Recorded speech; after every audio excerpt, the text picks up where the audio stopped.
Okay, people, put your seatbelt on because I'm going to take you on a ride with this one. Stick with me on it. It's definitely going to cause me some serious backlash, especially within the industry, but it's something that I feel really passionate about because it cost me my livelihood and I almost took my life over it a long time ago. All right, it nearly killed me. This is a video here I'm going to show you of comedian Joe Lycett saying that cancel culture is a good thing, saying that if you don't agree with someone's jokes, that they should be silenced. Now, I'm going to play you the video, but stick with me because afterwards I'm going to give you my opinion and I want to know what you think of it. What is cancel culture's impact on comedy? I think that people are more thoughtful about what they write jokes about. I think they are less... I certainly am. I write about things in a different way. There are jokes I have done in the past that I wouldn't do now. And I think that's a good thing. I think it's good for you to evolve and develop and realise, oh, you might hurt someone with that thing that you think is just a throwaway thing. So it has probably made life difficult for people who just want to do lazy material.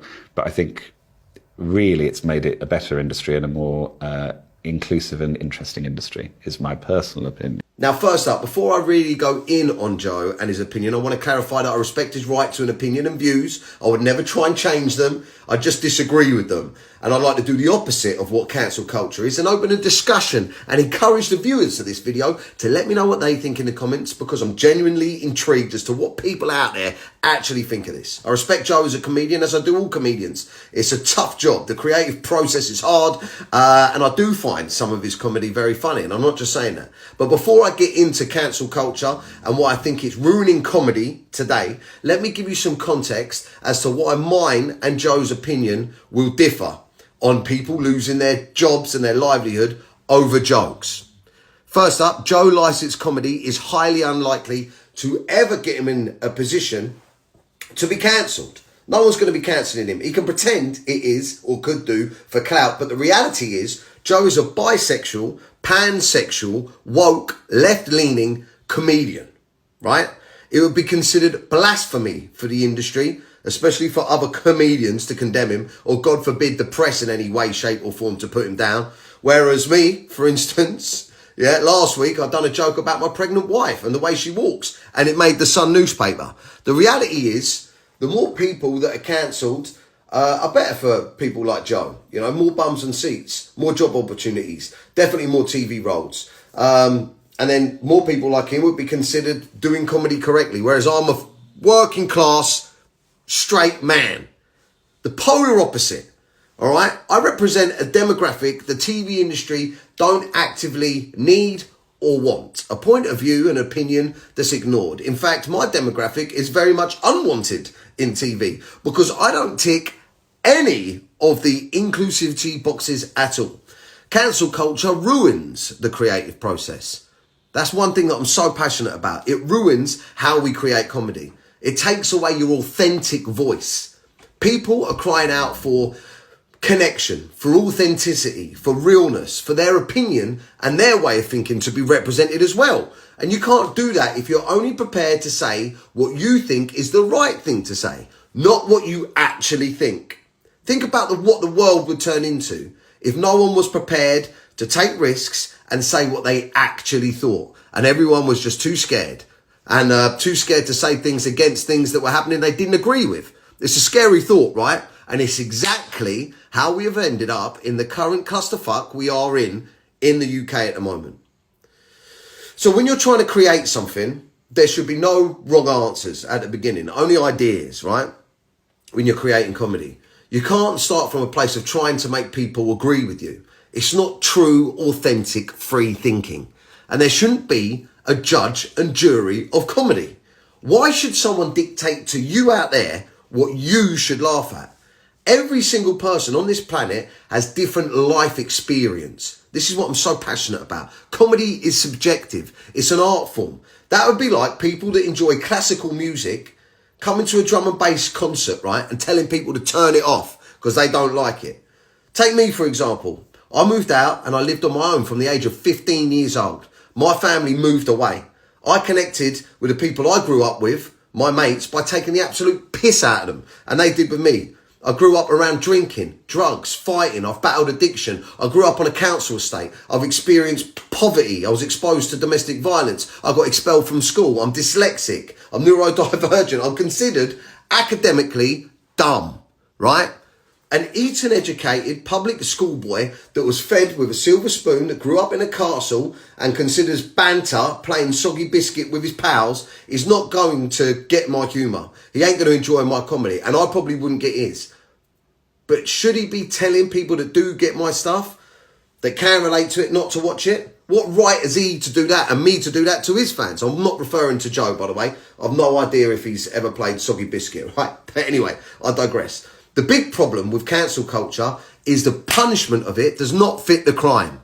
I said something on stage, well, I repeated something that really got me on stage that was said to me, and I went on a bit of a rant about an article that was written about me. Sorry, it gets me going. And then the media went on a campaign to cancel me for months. So because of something distasteful that I said, I didn't just lose my job. My reputation was completely destroyed and I couldn't work in the industry for 10 years. I got into comedy, right? Because I wanted to make people happy. I wanted to make people laugh, right? And when I got it wrong, people went to such efforts to destroy me, I considered killing myself. That's how much I hated myself. I believe what they were saying. Is that fair? In any other industry, cancel culture would be an absolute HR nightmare.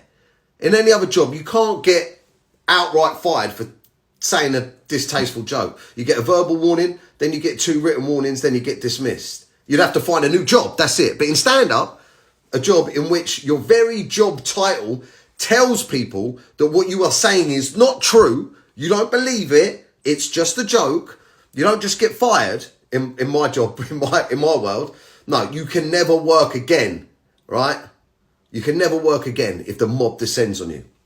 Now, there's a lot of people that talk about getting cancelled, you know, big comedians that have huge multi-million-pound Netflix contract, but that isn't getting cancelled. Getting cancelled is losing your work, your money, your house, your mental health, and no one has the right to do that to someone unless they're a criminal, right? And that's how I was treated. I was treated like a sex offender for a joke, and bar actual prison time, I was punished like one. But apart from people like Joe here, I do honestly think the tide is turning. The truth is, and I say it ruins your life, but the truth is, cancel culture in the long term doesn't actually work. What it actually does is it stiffens the resolve of people like mine's fans and followers. My fans and followers definitely stuck with me because they felt like they shouldn't be dictated to by someone that cannot relate to them, telling them what they should and should not laugh at.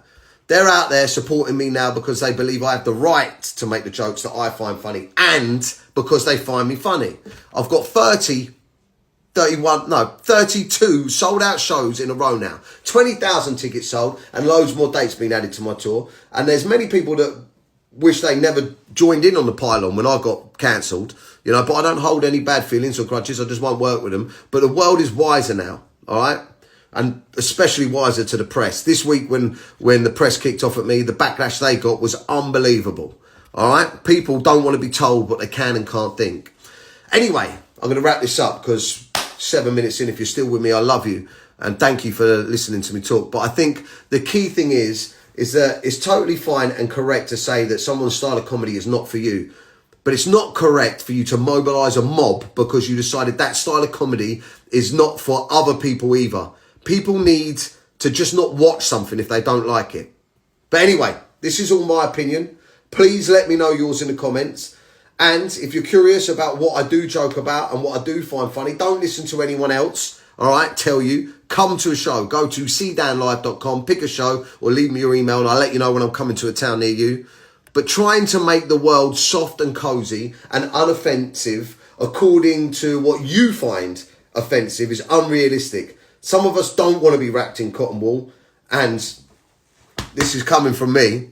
Some of us don't want our kids growing up in a world that gives them a victim mentality, feeling like they have some sort of God-given right to be upset and offended by everything.